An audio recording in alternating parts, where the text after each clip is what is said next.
Jawa hanya mencakup 7% dari luas Indonesia, namun menampung lebih dari separuh total penduduknya. Urbanisasi masif dan kepadatan penduduk tinggi membentuk tekanan demografis yang kompleks, menyisakan ancaman serius di wilayah dengan karakteristik perkotaannya, terutama dalam persoalan stunting pada anak. Stunting merupakan salah satu kondisi gagal tumbuh akibat kekurangan gizi kronis dan dampaknya bisa permanen, mulai dari gangguan perkembangan otak hingga rendahnya produktivitas di masa depan. Meski angka stunting nasional menurun, prevalensi di Pulau Jawa cenderung fluktuatif. Bahkan di wilayah kota-kotanya masih mencatat rata-rata total keseluruhan sebesar 18,19%, di mana beberapa di antaranya melebihi angka dari total keseluruhan. Lalu, apakah urbanisasi menjadi solusi atau justru memperburuk stunting?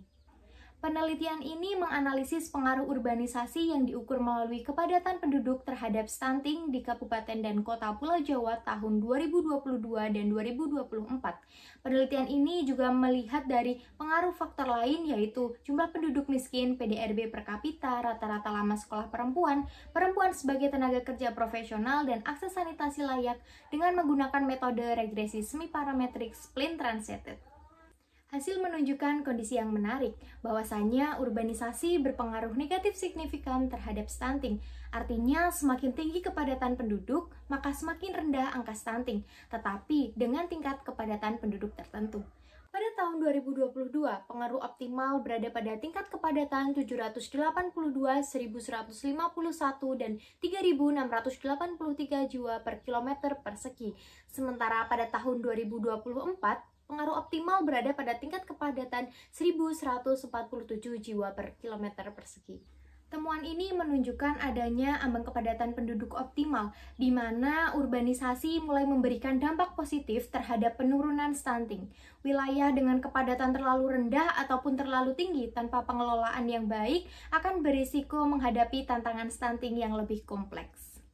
Di sisi lain, jumlah penduduk miskin menjadi faktor paling kuat yang meningkatkan stunting, sementara PDRB per kapita dan akses sanitasi layak secara konsisten berpengaruh terhadap penurunan stunting. Menariknya, rata-rata lama sekolah perempuan dan perempuan sebagai tenaga kerja profesional tidak berpengaruh signifikan, yang menunjukkan bahwa pendidikan dan pemberdayaan perempuan perlu ditelaah secara lebih kontekstual. Kesimpulannya, urbanisasi dapat menjadi peluang untuk menurunkan stunting, asalkan didukung oleh pengelolaan wilayah yang inklusif dan pemerataan layanan dasar. Karena di balik majunya wilayah dengan karakteristik perkotaan, ada jutaan anak yang menunggu haknya untuk tumbuh sehat dan bebas dari stunting.